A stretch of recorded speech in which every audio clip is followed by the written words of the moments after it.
Salam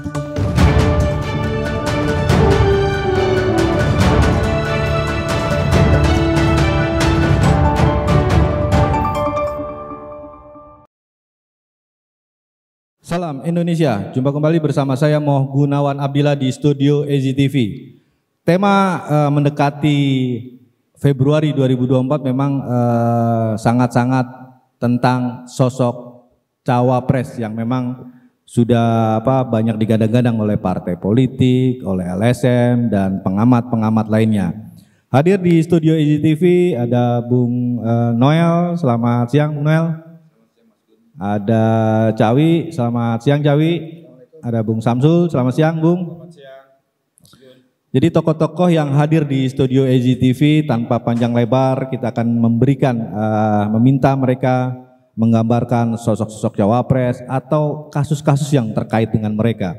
Salah satunya ada Erlangga Hartarto, ada M. Lutfi, ada banyak tokoh-tokoh lainnya. Bahkan isu-isu tentang korupsi pun masih melekat di berbagai partai yang memang banyak diluncurkan atau memang menjadi sesuatu yang akan diviralkan oleh jadi perang memang sudah dimulai nih Bung Noel. Jadi kita mulai dari mungkin Cawi dulu.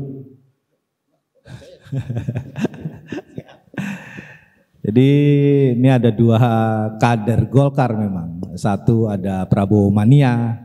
Ini ada dua kader Golkar, jadi mungkin lebih banyak ke Golkarnya karena Prabowo cuma satu di sini.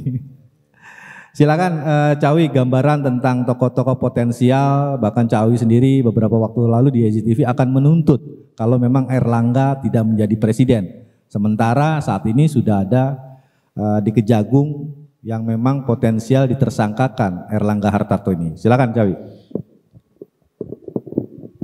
Pertama,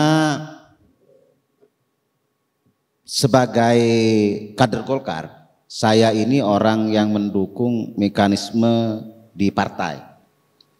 Artinya karena sampai dengan saat ini belum ada Rapimpurnas dan belum ada Munas atau Munaslup yang merubah keputusan partai, maka seyogyanya kita memandang Pak Erlangga itu adalah calon presiden dan calon wakil presiden dari Partai Golkar.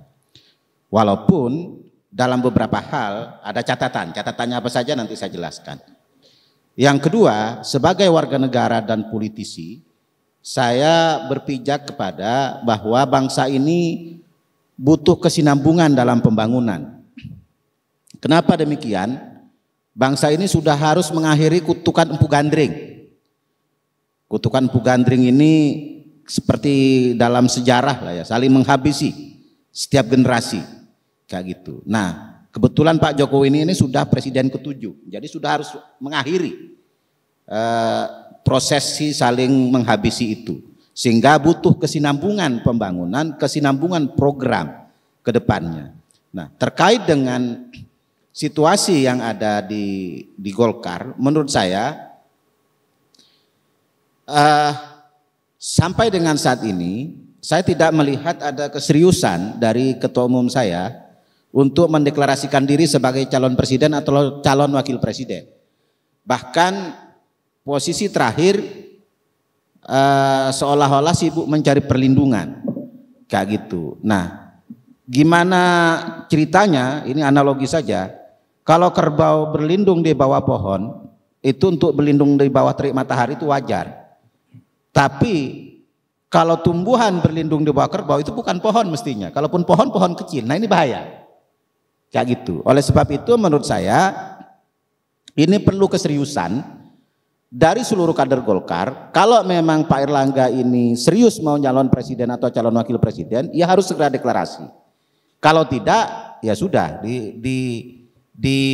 diatur mekanismenya secara baik. Terkait dengan beberapa persoalan belakangan yang timbul, menurut saya dalam hal kasus politisi, terutama terkait dengan kasus di Indonesia ini kita selalu kaitkan dengan menang atau kalah, bukan benar atau salah. Jadi kalau misalnya Pak Erlangga kalah dalam proses ini, ya dia harus siap sekolah, kayak gitu. Tapi kalau menang dan mau menang, ya dia harus cepat-cepat deklarasi sebagai calon presiden atau calon wakil presiden. Karena selagi Rapimnas dan hasil Munas itu belum dirubah. Itu menurut saya, Mas Gun. Oke, terima kasih. Mumpung ada Ketua Prabowo Mania di sini nih. Jadi Prabowo Mania itu memiliki darah kuning. Bahkan hari ini juga Yusuf Kalla ditanyai. Hampir seluruh DPD Golkar merapat ke Prabowo. Jadi fenomena Prabowo darah kuning ini menarik.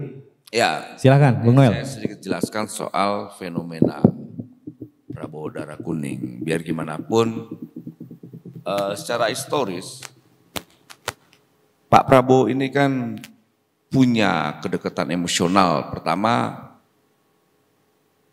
pendiri Golkar. Kedua, beliau juga pernah menjadi kader Golkar. Nah, kalau 2024 nanti Golkar menyeberang tidak ke Prabowo, itu ada semacam keanehan dalam politik gitu loh. Karena apapun kebijakan Golkar itu pasti selaras juga dengan kebijakannya Pak Prabowo berkaitan dengan ideologi karya. Karena kan Golkar itu selalu mengkampanyekan atau menarasikan soal Indonesia berkarya, atau yang paling keren itu narasi karya itu selalu tidak pernah habis, tidak berhenti kekaryaan. Nah, di sisi lain Pak Prabowo itu melekat doktrin karya itu di kepalanya.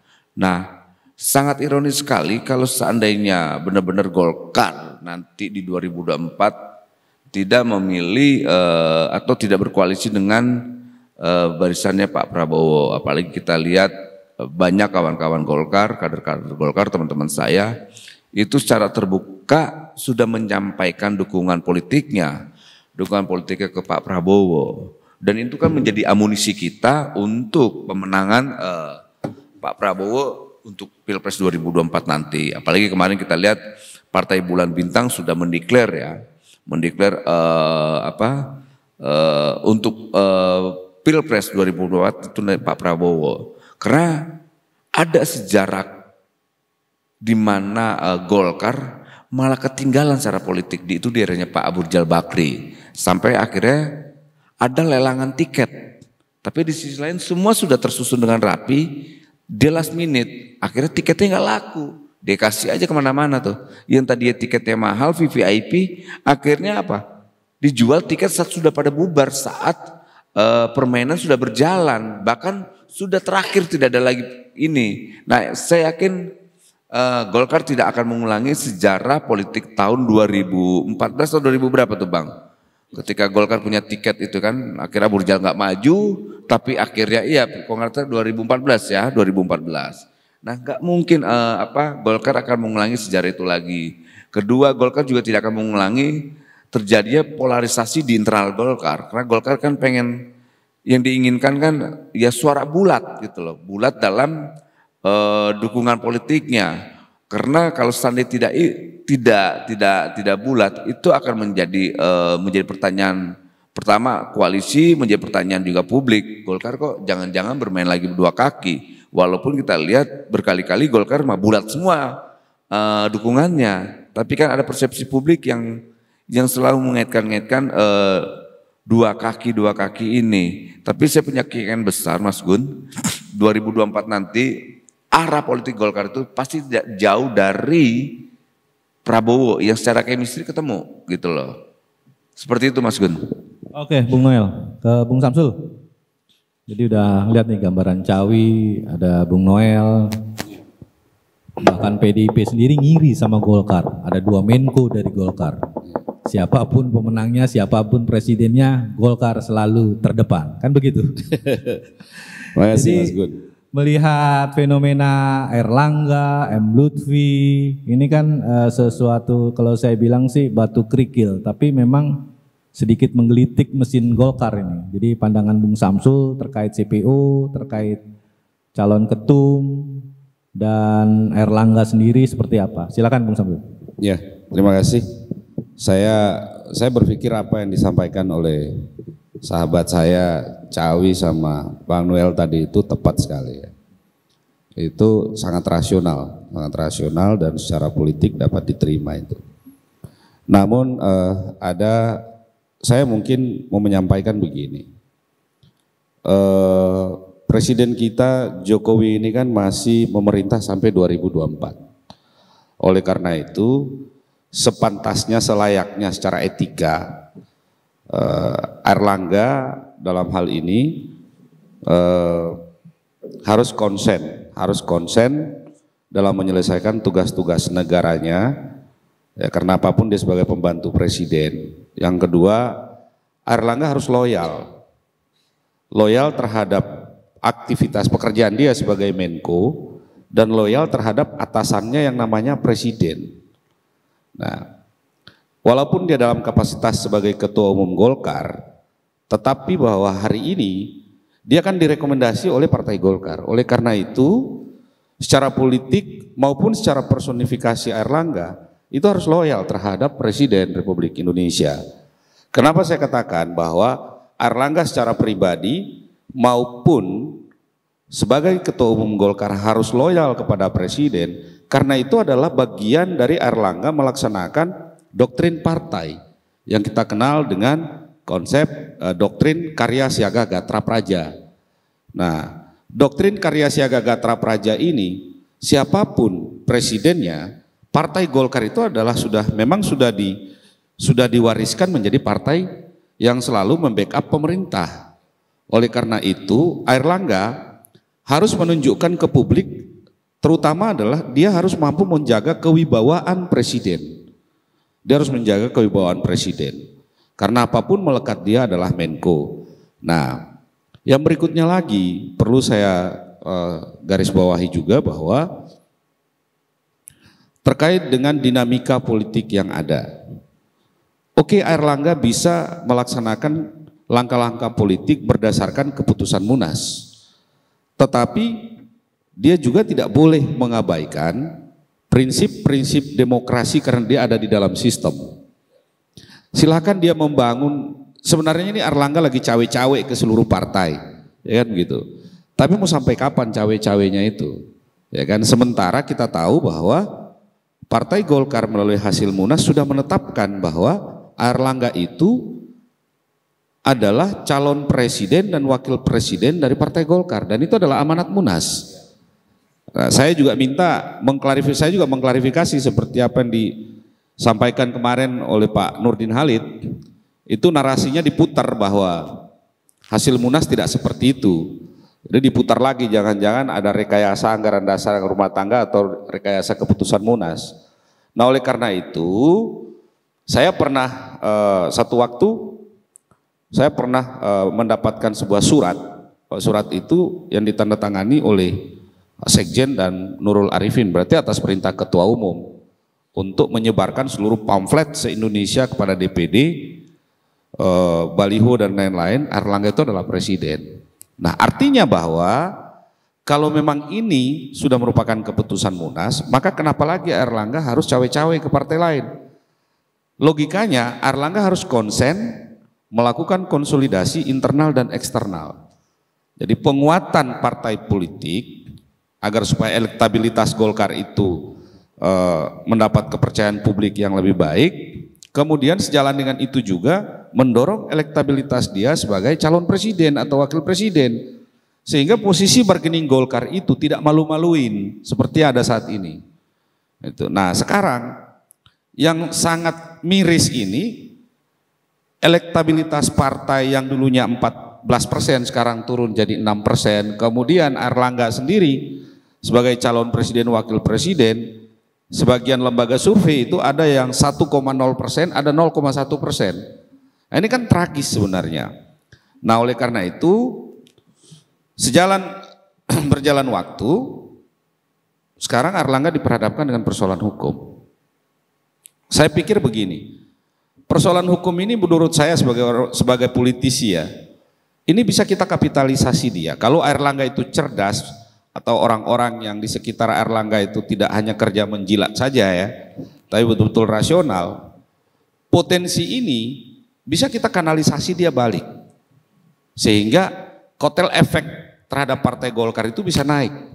Satu contohnya adalah Airlangga menunjukkan kepada publik bahwa saya ketua umum Golkar dan juga menjadi keteladanan Airlangga ini memberikan keteladanan terhadap partai-partai lain, ketua-ketua umum partai lain, ataukah pengurus partai yang lain. Bahwa karena saya tersandung kasus, lalu kemudian saya menyatakan mundur, itu sikap gentle. Silakan partai mengambil langkah-langkah organisatoris.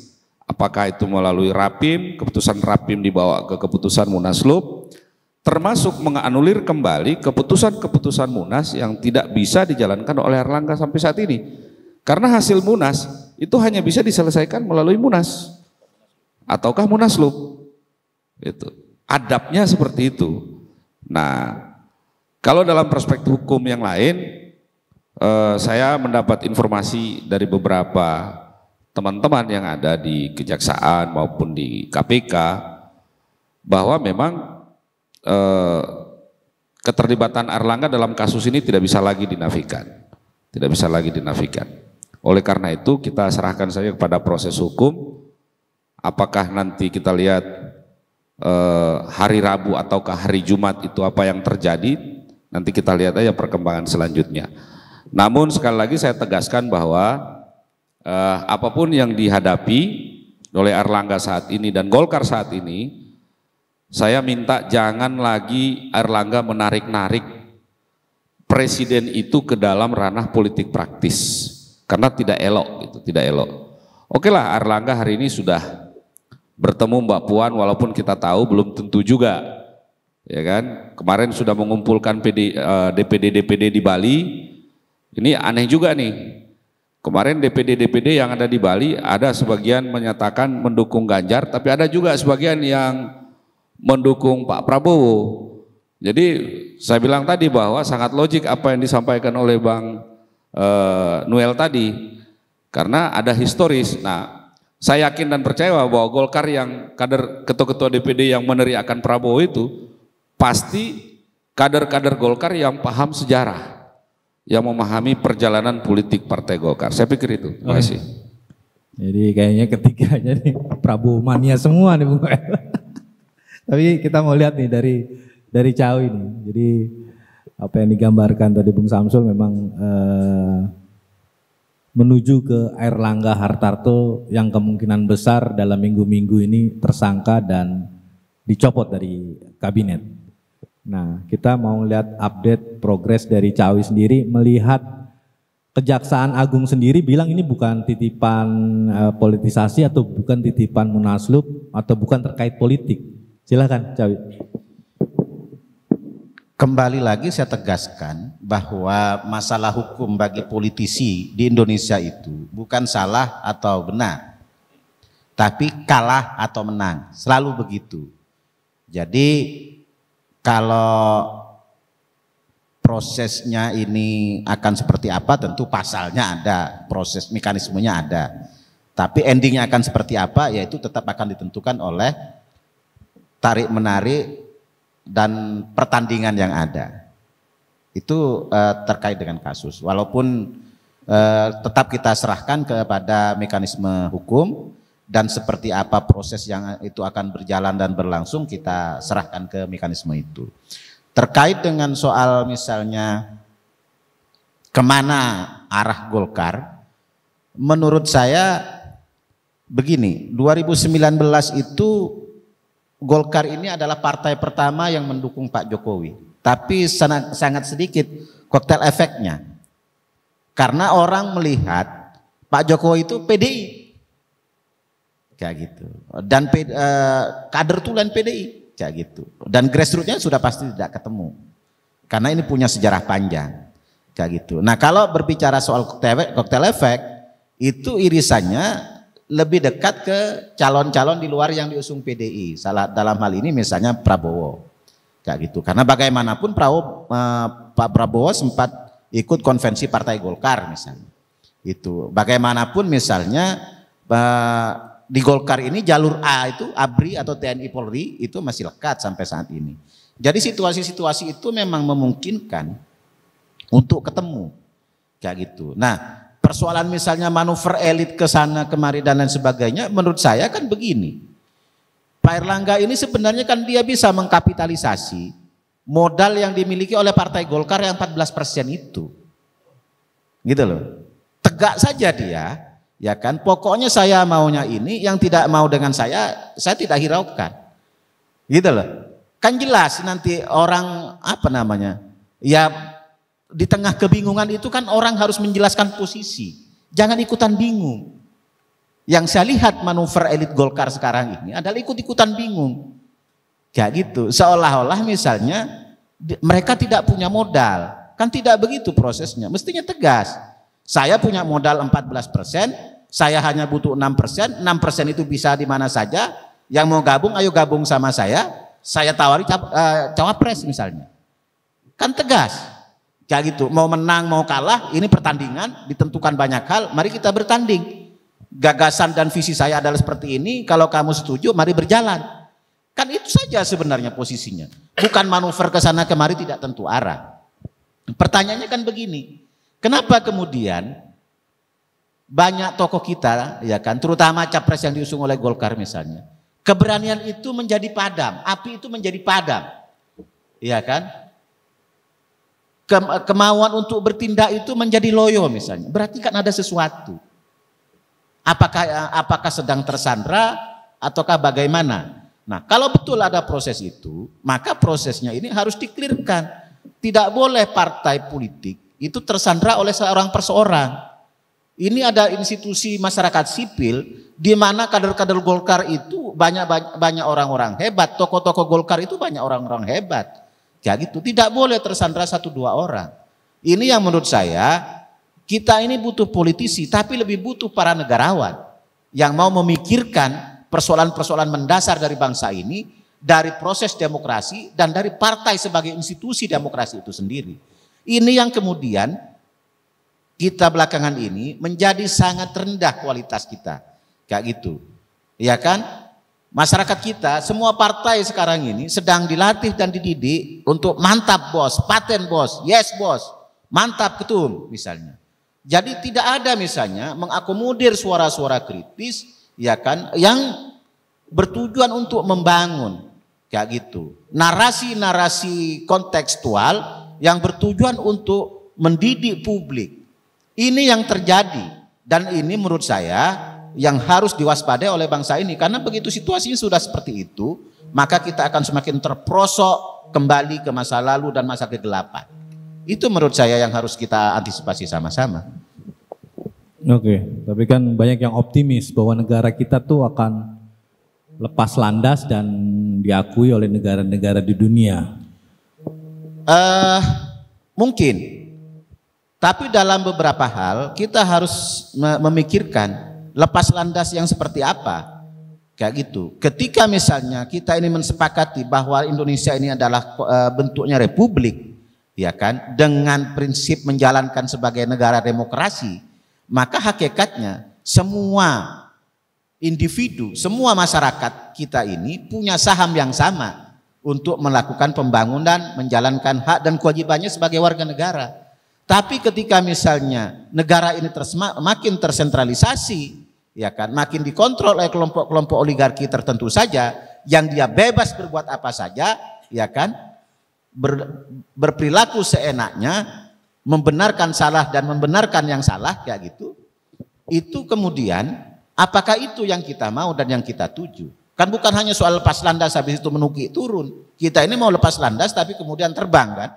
Itu bukan lepas landas habis itu jatuh ke samudra yang dalam. Itu maksud saya. Oke, Cawi. Bung Noel. Udah ngelihat ini. Sekarang kita bagaimana kekuatan tadi Golkar atau memang pasangan-pasangan Prabowo ini masih misterius. Bung Noel di beberapa media saya lihat mendukung Caimin, tapi memang dari pihak oposisi atau dari Bung Adian sendiri kan terlalu hebat penyerangan isunya. Jadi melihat fenomena Cawapres Prabowo sendiri memang harus berkantung tebal. Nah, kita butuh kritikan bagaimana sosok cawapres yang memang ada kita sebut dosa lah. Ya, Caimin ada kardus duren atau Pak Erik yang memang sudah ditegur Megawati, berbahaya di sana. Dan faktanya sendiri triliunan di BUMN atau BUMN sendiri itu sibuk merampok, menaruh orang di main ID, menaruh orang di beberapa tambang-tambang yang memang saat ini menjadi populer.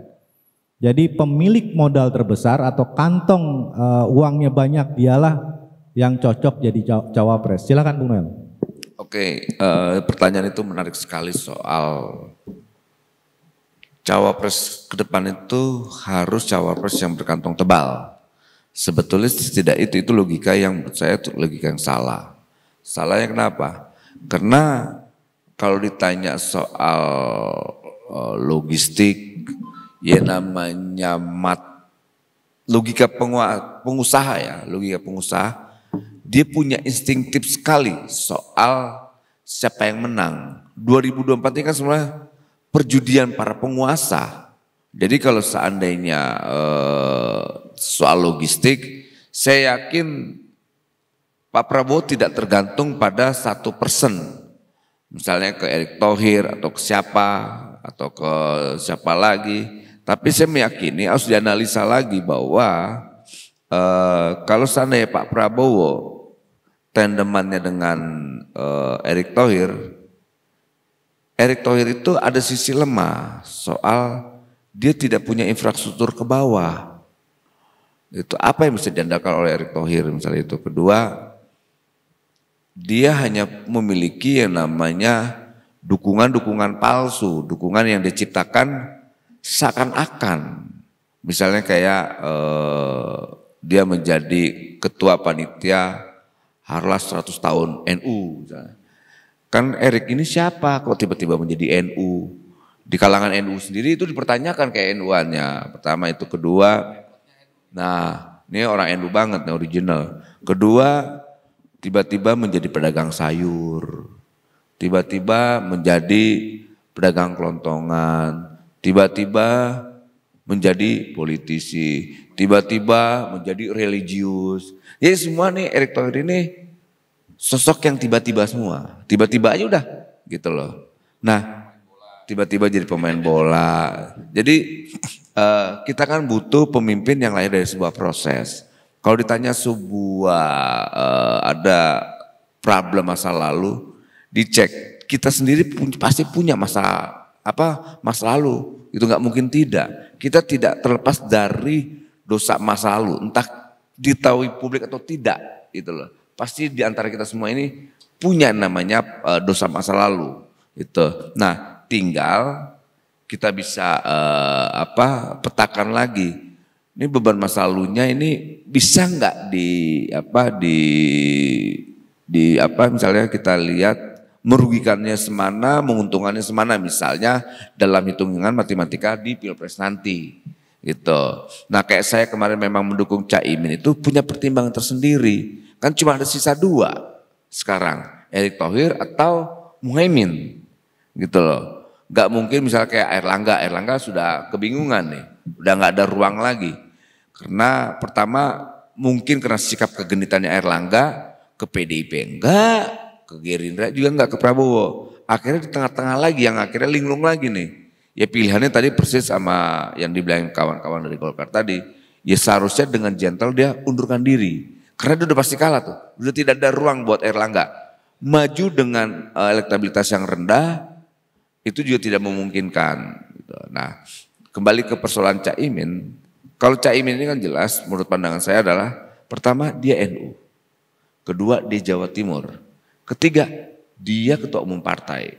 Dengan 3 modal sosial ini sebenarnya menjawab kekurangan yang ada di Pak Prabowo. Kekurangan Pak Prabowo apa?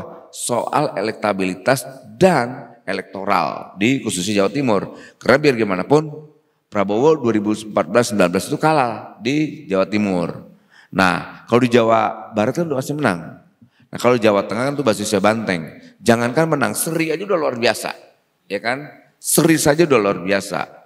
Nah itu tidak mungkin. Nah untuk mengurangkan itu jawabannya cuma ada di Jawa Timur. Untuk menambah kemenangan itu.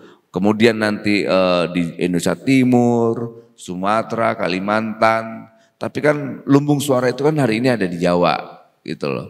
Jadi Kalau mau ditanya lagi lebih jauh lagi, misalnya kayak ada potensi misalnya kayak Andika udah nggak mungkin, dulu ber-KTA PDIP, nggak mungkin diambil lagi di Gerindra, walaupun secara historis Prabowo ini tentara, dia tentara, tapi secara kekaderan, keanggotaan dia bukan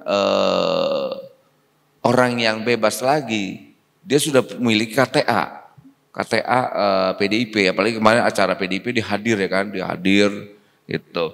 Jadi ke depan nanti cuma tinggal ada dua dari sudut pandang saya. Ada titik yang paling lemah yang dimiliki Erick Thohir. Erick Thohir itu pengusaha. Kemudian Pak Prabowo selain punya latar belakang militer, dia punya adik yang namanya Hasim. Hasim itu juga pengusaha besar. Kan nggak mungkin pengusaha sedangkan Pak Prabowo itu udah mewakili adiknya gitu. Masa harus diisi lagi konglo kayak begitulah. Masa dua-duanya diisi oleh konglo sih.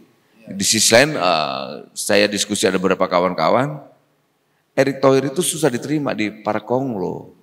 Karena dalam logika mereka, kalau seandainya Erick nanti di kekuasaan, ini saling kanibalan Pak. Dan itu bahaya untuk kami juga. Kami maunya konglo itu di luar aja lah, lebih profesional, lebih bagus. Kami mengawal pemerintahan ini dari luar itu lebih terhormat.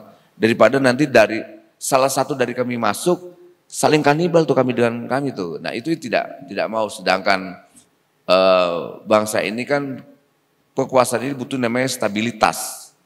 Gitu. Nah stabilitas itu kan harus ada yang namanya ekonomi yang bagus. Kalau seandainya para ekonom masuk dalam kekuasaan atas membuat dampak, kalau seandainya tendeman ini bagus, stabil, jalan, berkuasa bagus, itu membuat mereka juga bagus. Kalau tidak, hancur nih.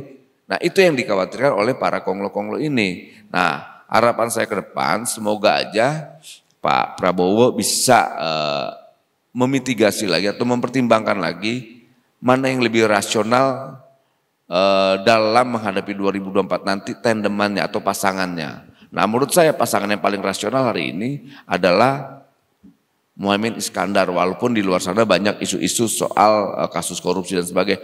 Cari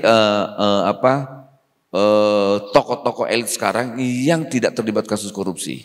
Oke, yang menarik di sini tentang sosok lain nih dari cawapres selain Caimin adalah Gibran.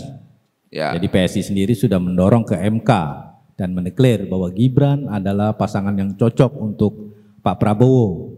Ya. Nah, fenomena Gibran ini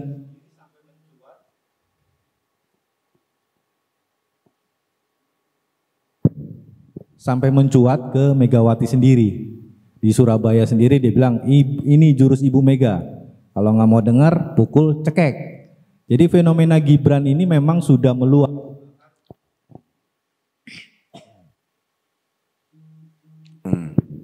Masyarakat sendiri juga banyak yang mendukung Gibran meskipun katanya anak ingusan, Pandana Baba juga bilang begitu.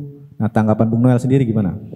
Ya secara konstitusi hari ini kan ada batasan yang tidak memungkinkan Mas Gibran terkait umur. Itu kedua, setiap warga negara juga punya hak konstitusi dicalonkan dan mencalonkan. Nah kalau soal itunya secara substansi sih tidak ada yang salah. Toh prosesnya kan melalui mekanisme pemilu, gitu. Malah kita mau salahin, tapi memang secara etik kan belum lah. Jangan dulu kayak Mas Gibran untuk ikut dalam kontestasi 2024 nanti, karena jangan sampai stigma atau tuduhan-tuduhan bahwa Pak Jokowi itu sedang membangun yang namanya dinasti kekuasaannya, dan saya yakin itu bukan kehendaknya Pak Jokowi. Ini kan mainan politik ini kan antara mendukung dan menjerumuskan kan tipis, gitu loh. Ini yang harus kita sama-sama pahami ya kan. Politik itu susah membedakan antara dia sedang menjerumuskan atau sedang mendukung kita. Itu tipis sekali jaraknya, tipis-tipis kulit bawang. Jadi soal Mas Gibran dicalonkan untuk menjadi wapresnya Mas Prabowo, saya rasa itu hak publik ya dalam menyalonkan, tapi memang ada batasan, ada regulasi yang tidak memungkinkan terkait umur gitu, karena itu kan jabatan eksekutif ada aturannya. Tapi secara substansi saya rasa biar rakyat yang menilai layak atau tidak, karena berkaitan dengan Wapres ini, ya walaupun Mas Gibran hari ini punya popularitas tinggi ya, elektabilitas tinggi, tapi saya yakin itu bukannya kehendak Pak Jokowi, tapi biarkan itu kehendak rakyat lah. Saya tidak terlalu berani menyampaikan secara gamblang bahwa apakah saya mendukung Mas Gibran sebagai Wapres Prabowo. Saya belum masuk pada wilayah itu, tapi hari ini yang rasional adalah Pak Muhaimin, gitu loh.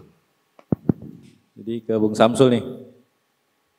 Jadi kita udah mendengar gambaran dari Bung Noel bagaimana sosok cawapres ini ternyata bukan dari Golkar tapi dari PKB, Caimin. Karena kultur NU dan Jawa Timur memang kunci.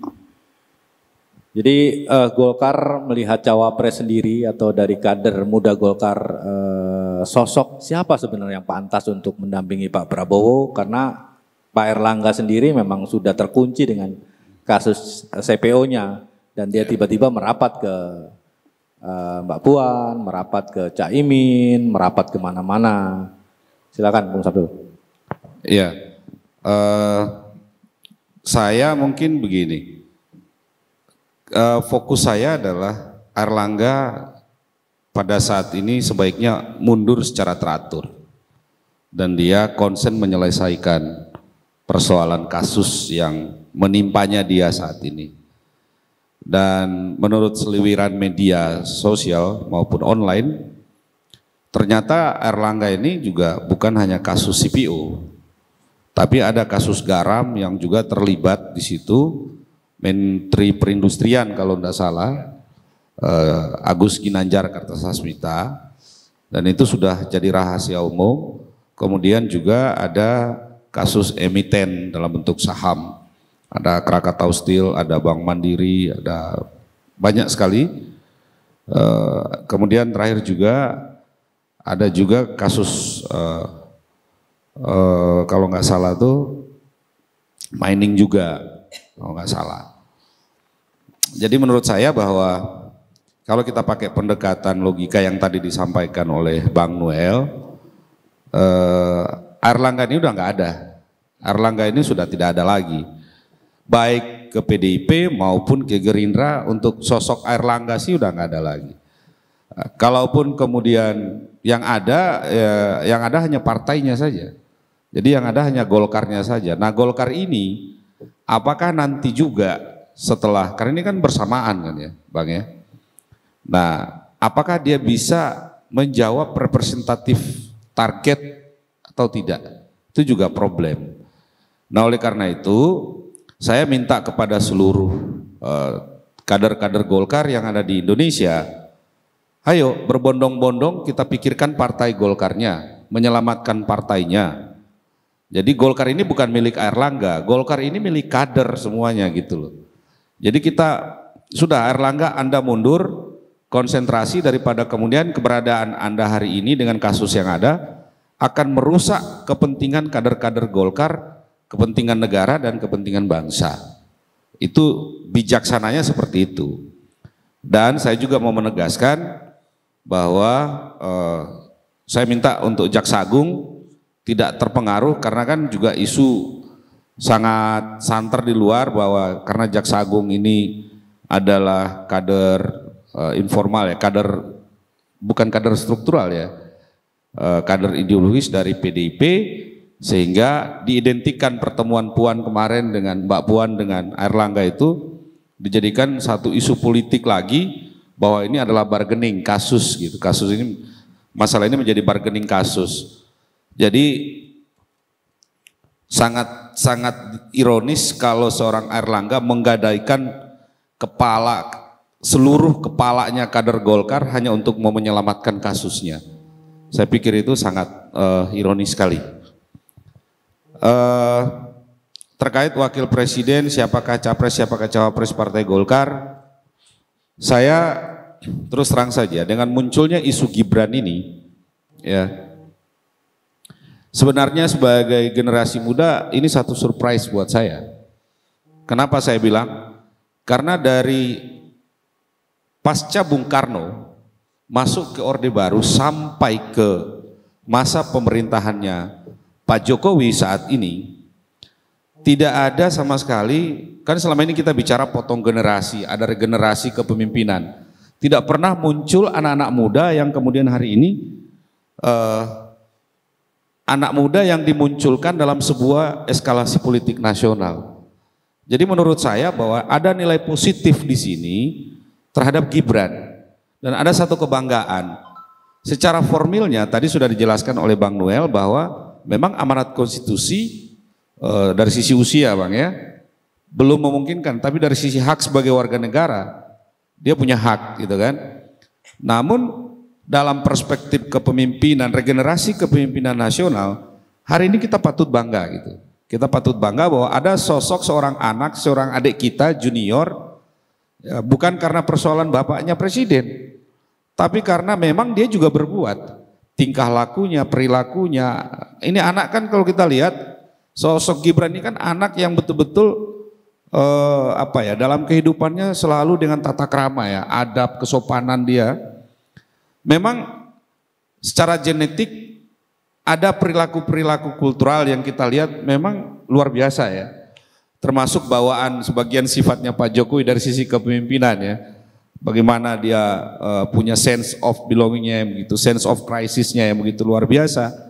Jadi menurut saya bahwa sosok Gibran ini muncul seharusnya ya, kalau saya itu pimpinan partai, saya kapitalisasi isu Gibran ini untuk mendapat potensi kelompok muda sebagai istilahnya pemilih-pemilih pemula yang nanti akan memperkuat partai itu. Nah, yang saya sangat sayangkan, ini kok ada beberapa politisi senior yang mengeluarkan pernyataan yang menurut saya itu tidak mendidik. Tidak mendidik. Saya tidak usah menyebut namanya, tapi menurut saya ini orang tua ini apakah dia pernah belajar dialektika politik atau tidak, saya tidak tahu. Tapi menurut saya tidak ada sense of crisisnya. Saya tidak melihat Gibrannya, tapi sosok dia anak muda yang muncul ke permukaan ini harus kita dorong. Bahwa nanti dia benturan dengan konstitusi itu secara formal, ya dia juga akan tahu diri dan akan mundur gitu kan. Nah, sehingga seleksi kepemimpinan nasional ini enak gitu kita lihatnya, ditontonnya tuh enak gitu. Nah, terus yang berikutnya lagi terkait dengan capres cawapres dalam hal kepemimpinan nasional ya.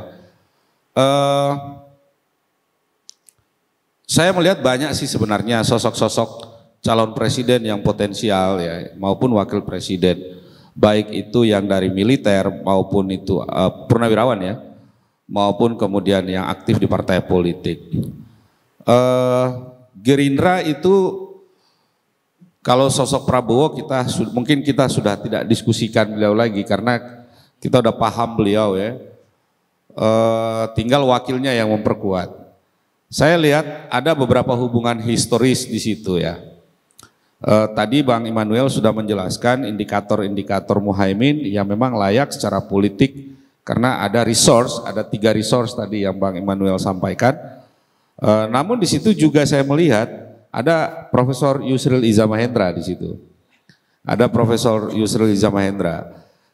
Saya melihatnya begini, memang secara historis Profesor Yusril ini juga memiliki hubungan yang erat sekali, kuat sekali, baik secara historis, kemudian ada sedikit secara ideologisnya karena Pak Sumitro dengan Mas Sumi ini juga tidak bisa dilepaskan dalam sejarahnya gitu ya. Pak Sumitro bapaknya Pak Prabowo dengan Mas Sumi ya. Itu ada sejarah masa lalu dalam konteks mengembalikan NKRI pada saat itu dengan munculnya mosi integral Natsir. Jadi saya pikir bahwa ini menarik. Yang kedua, Yusril juga punya potensi yang kalau partai politiknya sih enggak lah. Ya, partai politik kita lihat PBB kan kecil sekali, dia kan tidak lolos ke parlemen threshold. Nah, tetapi figurnya dan kemudian kelompok instrumennya dia, Mas Sumi itu kan kalau kita lihat secara sebarannya dia kan di Jawa Barat, Banten, Jakarta. Walaupun dia secara institusi memang dia sudah dihapuskan, tapi secara ideologi kan masih melekat. Mas Sumi juga lebih cenderung ke Muhammadiyah. Bahkan secara historisnya Masyumi ini kan lahir dari kandungnya NU juga.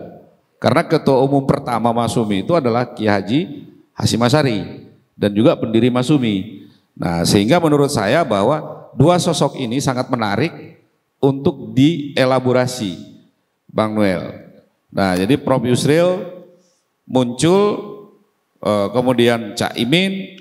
Nah, kenapa saya menyebut nama Prof Yusril? Karena Prof Yusril ini bisa menjadi antitesa terhadap Anies Baswedan. Ini menjadi antitesanya. Itu. Dan kalau Prof Yusril ini muncul, bisa redup. Anies bisa redup. Nah, tinggal pengelolaan politiknya bagaimana. Nah, kemudian PDIP saya beberapa minggu terakhir ini kok cenderungnya PDIP itu kalau lebih menarik pertarungan dinamika ke depan ini.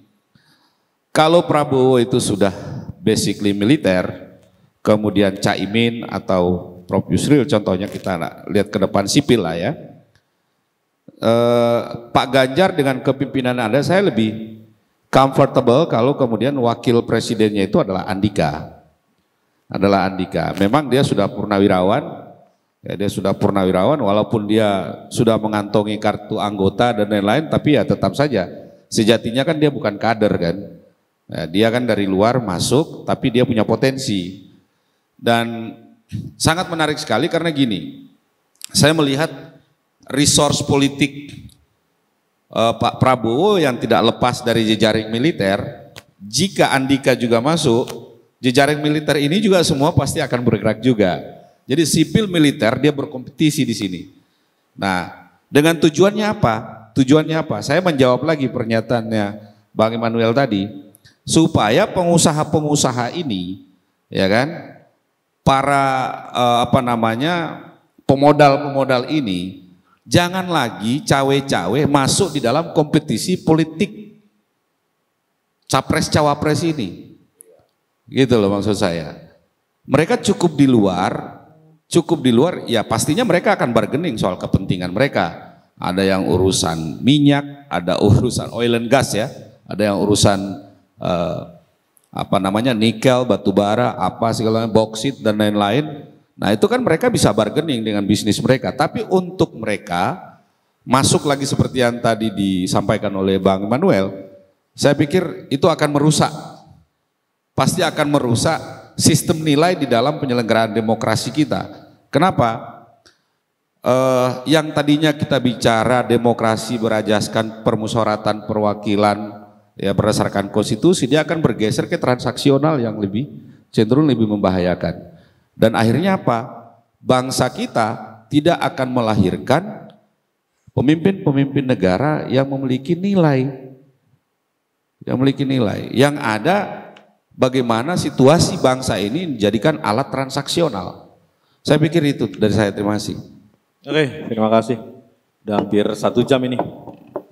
Kita langsung closing aja ya. Jadi kita sudah mendapat gambaran lengkap dari Bang Noel bagaimana sosok sejatinya cawapres yang mendampingi Prabowo Subianto. Dari Bang Samsul juga udah terlihat bagaimana Golkar menginginkan untuk tadi para pengusaha juga jangan langsung masuk ke dalam tapi mendukungnya dari luar saja. Nah kita closingnya silakan Cawi untuk closing statementnya. Iya, saya ingin mempertegas bahwa percayakan negara ini untuk dikelola oleh para politisi, oleh orang-orang yang pernah berproses dan belajar untuk menjadi politisi, menjadi negarawan. Mulai sejak muda jadi aktivis, ya kan, udah aktif di partai dan lain sebagainya. Itu pertama. Yang kedua, soal capres dan cawapres memang idealnya nasionalis agama, ya kan, perbandingannya begitulah karena ini porsinya sama besar. Atau kalau tidak tokoh senior, tokoh junior. Karena bagaimanapun sekarang ini pemilih muda itu mayoritas. Jadi ini harus diwakili kelompok ini. Kayak gitu. Karena kenapa? Karena orang yang memahami persoalannya itu adalah orang yang berasal dari kaumnya. Kayak gitu. Jadi kalau orang muda ya mestinya memahami masalah anak muda. Kalau kelompok agama ya mesti dia dipahami oleh orang yang memang berakar di situ. Begitupun kelompok nasionalis begitu. ini barangkali yang penting untuk kontestasi 2024 ini. Yang berikut adalah soal penegakan hukum lah ya. Memang saya setuju tadi yang disampaikan bahwa tidak ada di Republik ini orang yang pernah berbuat ya, yang dia tidak tersentuh dosa, kayak gitu. Nah, pasti ada dosanya, tinggal ditimbangnya seperti apa, kayak gitu. Dan harapan saya kontestasi ke depan itu adalah bukan soal banyak-banyakan keburukan, sehingga itu yang diobral misalnya. Tapi ya tentu kita perlu memilih orang yang mampu berbuat untuk bangsa dan negara ini dan juga bisa mengutamakan hal-hal yang utama dari bangsa ini, kayak gitu. Bahwa masing-masing orang itu punya kepentingan kelompok, punya kepentingan individu, golongan, itu ya sifat manusia.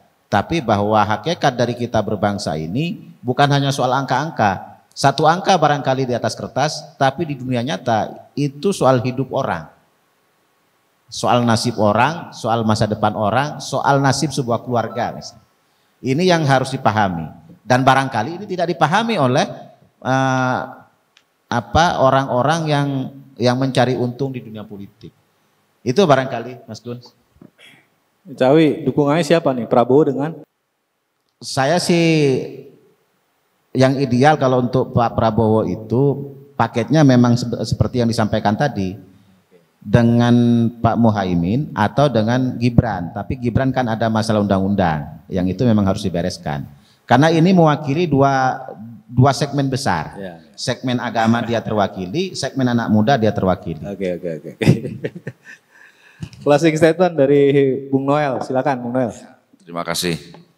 Ya tadi menarik yang disampaikan sahabat-sahabat saya semua tadi ya. Ke depan ini yang harus dikedepankan adalah politik nilainya, bukan politik transaksionalnya. Karena ini perahu besar ini, rumah besar ini jangan sampai karena hanya asas kekuasaan, logika yang dipakai hanya bagaimana mendapatkan kekuasaan lantas menjualnya, lantas bangsa ini dibisniskan, kan itu bahaya. Dan kita kan tidak mau, bukan kita menentang yang namanya oligarki atau menentang yang namanya konglomerasi. Kita tahu bahwa di negara manapun, di dunia manapun tidak mungkin tidak ada yang namanya oligarki, itu tidak mungkin. Tapi tinggal kita memetakan oligarkinya seperti apa. Apakah oligarki yang berpihak terhadap bangsa ini atau tidak. Jangan sampai nanti hanya para penumpang gelap yang bawa gerbong atau bawa dump truck sebesar-besarnya, setelah ada problem dibawa tuh harta kita seperti kayak Belanda gitu, kayak zaman kolonialisme gitu. Nah itu tidak inginkan. Kita mau siapapun nanti yang menjadi konglomerat, oligarki, tapi prinsip-prinsip kebangsaan itu jangan dihilangkan. Pertama soal kerakyatan, kebangsaan, dan nggak kalah penting soal ideologi. Karena di bangsa ini, bahkan bukan di bangsa ini, di kitab-kitab manapun, di agama manapun tidak ada yang dilarang untuk menjadi orang kaya. Gitu ya kan? Tidak ada.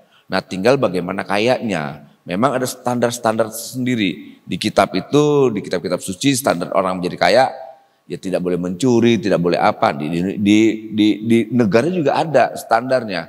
Lu boleh kaya, tapi kekayaanmu ya mengendap di republik ini. Jangan kau jual kemana, kau lempar kemana. Gitu. Nah kita mau nanti siapapun lah ya wakil presidennya nanti itu ya kalau militer itu lebih layak ditandemin dengan aktivis. Caimin ini kan selain dia ketua umum partai, dia juga punya latar belakang sebagai aktivis. Dia pernah menjadi ketua umum Pergerakan Mahasiswa Islam Indonesia, itu organisasi mahasiswa atau ormas di kemahasiswaan yang cukup besar, dan itu juga terkait dengan NU gitu. Jadi ya semoga aja nanti yang Pak Prabowo yang jelas punya ceruk suaranya militer dan Golkar dan sebagainya. Nah, Muhaimin itu aktivis atas NU. Jadi ini ada penambahan suara gitu. Jadi kalau seandainya nanti Prabowo tidak mendapatkan elektoral, hanya mendapatkan cuan, saya rasa itu riskan.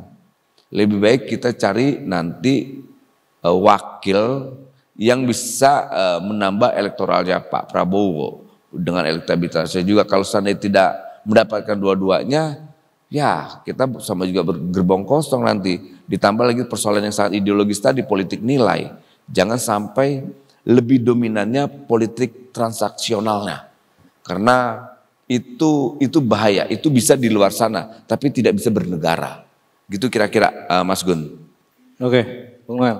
Bung Samsul, closing statementnya silakan Bung. Makasih Mas Gun. Saya mungkin singkat saja bahwa yang pertama terkait dengan persoalan Golkar, saya mengajak kepada seluruh kader Golkar se-Indonesia menyelamatkan Partai Golkar untuk meminta Saudara Airlangga Hartarto untuk mundur sehingga Partai Golkar ini bisa sukses dalam persiapan pemilihan legislatif ke depan. Karena jika Airlangga tidak mundur, saya pikir ini juga berdampak buruk terhadap para caleg Partai Golkar yang ada di seluruh Indonesia terkait dengan isu ketua umumnya korupsi. Dan itu sangat berbahaya sekali.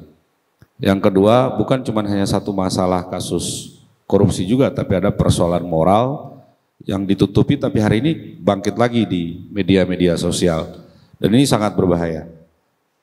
Yang kedua, saya mengingatkan kepada Saudara Airlangga Hartarto sebagai Ketua Umum Partai Golkar untuk tidak lagi menarik-narik presiden dalam kapasitas sebagai kepala pemerintahan dalam pergolakan politik praktis saat ini. Dan yang terakhir saya menyampaikan bahwa siapapun ke depan yang nanti akan menjadi presiden dan wakil presiden, yang saya harapkan politik nilai itu yang dia harus kedepankan sehingga terjaga bangsa dan negara kita. Terima kasih. Oke, terima kasih Bung semua yang hadir di studio EZTV. Semoga bisa mencerahkan seluruh bangsa ini, terutama Presiden Jokowi dalam membuat keputusan penindakan dalam keteguhan hukum. Demikian pemirsa EZTV, bincang-bincang kita dengan tokoh-tokoh pemuda Indonesia untuk menuju Indonesia menjadi di 2045 ini Indonesia menjadi bangsa yang besar. Karena kemarin juga saya sempat mendengar bagaimana Indonesia bisa menghentikan perang di Eropa kalau nikelnya kita stop. Dan bagaimana bisa menghentikan perkawinan muda di Eropa dengan menyetop ekspor emas. Indonesia begitu luar biasa, Indonesia sangat-sangat harus dijaga oleh seluruh komponen, ada Bung Noel, Cawi, Samsul, bagaimana memanage Indonesia menjadi besar. Jangan jual negara kita ke asing. Para pemain nikel atau pemain tambang jangan taruh uang hasil ekspornya ke Singapura, tapi taruhlah di bank-bank Indonesia supaya Indonesia bisa lebih maju dan bisa memajukan bangsa kita ini.